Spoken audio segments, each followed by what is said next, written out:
So practice for real life that shades in some cases into real life itself. So, all right. More representations of God the Father. I like these representations. I like the triangle idea. I mean, I don't know why God is wearing a triangular hat. It's kind of a strange fashion choice. But I think it's associated with the idea of the pyramid, and I think that's associated with the idea of the hierarchy of authority. And I think that's why the Egyptians put their pharaohs inside pyramids. I know there's more to it than that, but I think some of that has to do with the notion of this hierarchical structure. You see this on the... Now, that's speculative, obviously, and I don't want to make too much of it, but I can't help but think that there's something to that. See, that's on the back of the American dollar bill. I like that a lot. That's like the Eye of Horus from the Egyptians. And so the idea here is something like, at the top of the hierarchy is something that is no longer part of the hierarchy.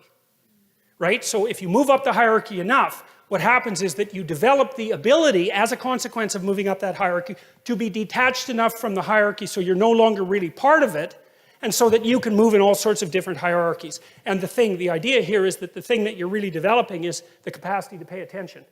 And I would say, from a mythological perspective, the one thing that seems to compete with the idea of the spoken word as the source of the extraction of habitable order from chaos is the eye, is the capacity to pay attention. So Marduk, for example, the Mesopotamian creator god, who emerged in the hierarchy of Mesopotamian gods and came out at the top, right? He was the victor of the gods. He had eyes all the way around his head, and he could speak magic words.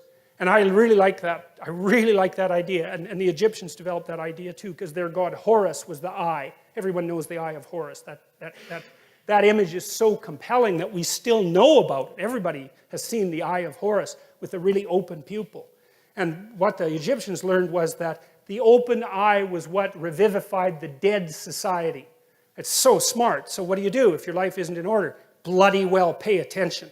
And that isn't the same as thinking. It's a different process. Paying attention, thinking is like the imposition of structure in some sense.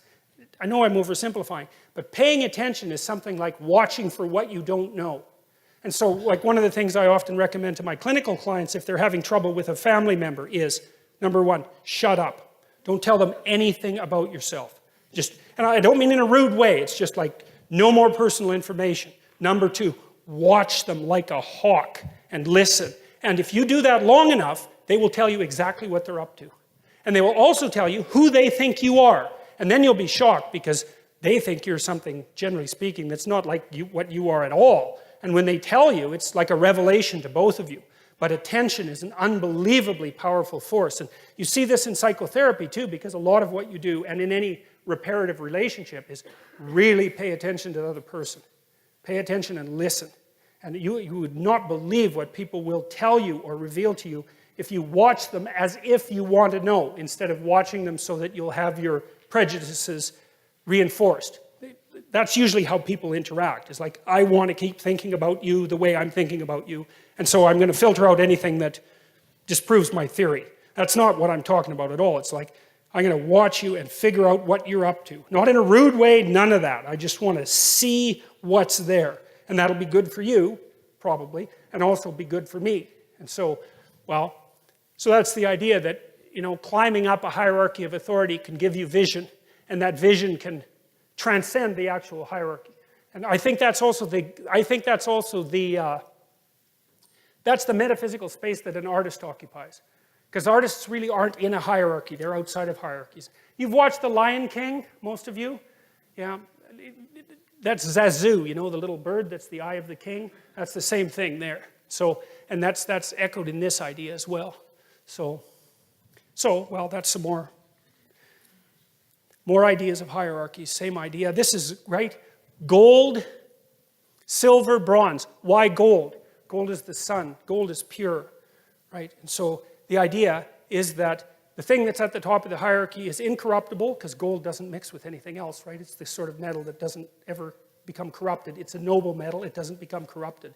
And so it shines like the sun, and it's associated with what's ever at the top of the hierarchy. And the gold medal is a disc, like the sun, and it's awarded to those people who've occupied the top position and who are manifestations of the ideal. And here's I'll tell you a quick story. So imagine that you're watching an Olympic contest. I found this happens to me very often with gymnastics because the gymnasts are so absolutely unbelievable, you know. So you watch a gymnastic performance, and the person's out there bouncing around like, you know, you can't even imagine doing it. They're so perfect at it. So you see this person, they're going through this routine, they're just absolutely spectacular and flawless at it. You know, at the end they stop and everybody claps and they're all excited to see what a human being can do, and that's why we're in the audience watching, because we want to see what a human being can do. And the judges go like 9.8, 9.8, 9.8, and everybody's thrilled. And then the next contestant comes out and it's like, well, they're just basically screwed, right? It's like this person came out there and was perfect. How are you going to top that? That's an interesting question, because this is a representation of what you do to top perfection itself. And you can do it. And here's how you do it. And you know this, even though you don't know, you know it. So let's say the next contestant comes out and they're kind of shaky because it's like, oh man, the bar's being raised high. So what they do is they put themselves right on the edge of chaos. And you can tell by watching them that they are one bloody fraction of a second from catastrophe. They're pushing themselves farther than they've ever gone in the direction of their perfection. And everyone in the room is so tense they can hardly stand it, right? You can hear a pin drop, and that person is flipping around, and it's just right on the edge of catastrophe. And at the end, they go like this, you know? And there's that gesture of triumph that goes along with that. And everybody rises in one instant and just claps like mad. It's like, well, why? What are you doing? What are you doing when you're doing that? Right? You can't even help it. It grabs you right in the core of your being, and you stand up, and it's an act of worship. That's what it is. And you saw someone go beyond their perfection into the domain of chaos and establish order right in front of your eyes. And you're so thrilled about that. You know, you're happy to be alive, and everyone's celebrating it all at the same time. And it's an absolutely amazing thing.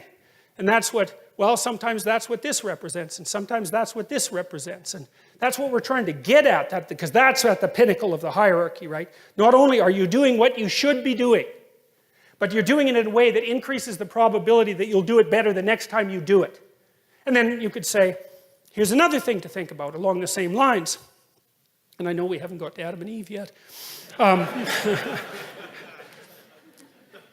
You tell your kids to play fair, right? You say, it's not whether or not you win, it's how you play the game. And you say that and you don't really know what you mean. You feel kind of stupid saying it even though you know it's true. And your kid looks at you like there's something wrong with you because he doesn't know what you're talking about either. But you know it's true.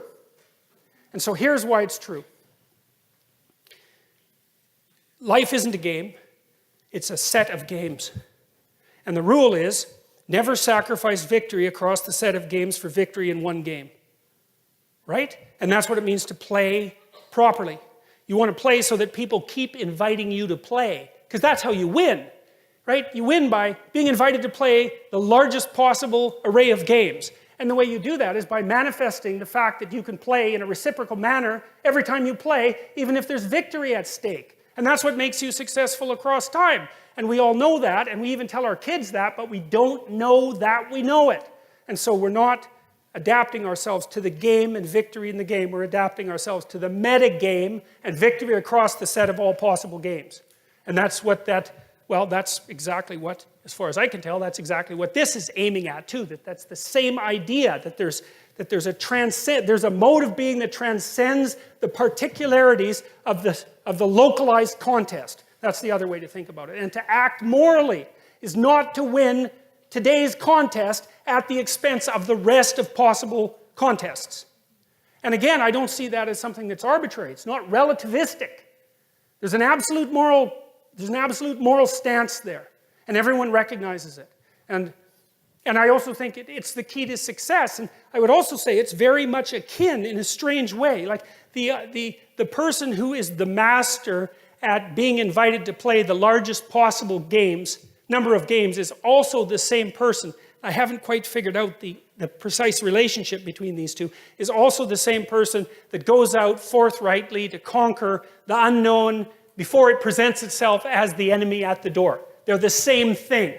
Now, I haven't figured out why that is exactly, but well, I'll figure it out eventually. And when I do, I'll tell you, well, if you're interested. So